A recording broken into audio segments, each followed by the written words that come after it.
everyone, it's me again, Irene. Welcome back to my channel. For today's video will be about how to withdraw your Lucky Shopping commission through GCASH. But before we will go on, let us know first few guidelines in Lucky Shopping withdrawal. Last August 20, 2021, they have implemented a new guidelines in Lucky Shopping withdrawal. For VIP 1, the withdrawal is limited or it starts at 300 pesos, and for VIP 2 and above, it is limited to 1,000 pesos. So you know yourself where you belong. But before we will proceed to the withdrawal, let us fill in the necessary information about your account. So where to find this? Let's get into the video. So here, go to here, click that one. Then information, click information. Then this is it now. System account, your name, the cell phone number, my bank card. So here you're going to click. These are the details that you're going to fill in your bank card. Your name of the bank is GCASH, the bank account, your cell phone number of the GCASH, and your phone number also. So here I have the same cell phone number and bank account or GCash, and of course your email. Then you are going to submit.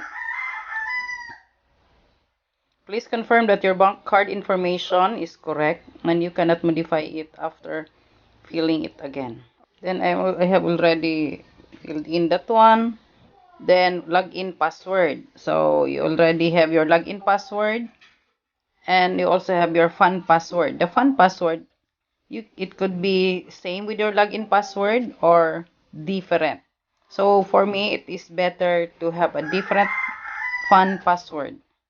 Then shipping address, of course, your address. Then that's it. Go back. And there, you are done filling up the information. Now, let us proceed to the withdrawal. So let's go back here in the home page. Have withdrawal recharge. So let us click withdrawal.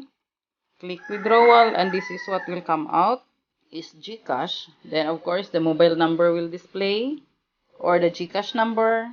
Then your mobile number and the account name. So dito ka sa input withdrawal amount. Makikita mo kung ano ang gusto mong i-withdraw. May commission or team commission. So, my commission and team commission are almost the same. Since the limit is 300, we cannot withdraw that amount because it is not yet reached to 300. Okay, we'll go back to home page. You can see here withdrawal and recharge. So we'll click withdrawal and it will guide you here. GCash, the mobile number, then account name. Dito tayo, input withdrawal amount. So here, limit 300 up to 500,000. My commission, I have 375 pesos. So ito ang aking i-withdraw, 375. Then, click OK. Input fun password.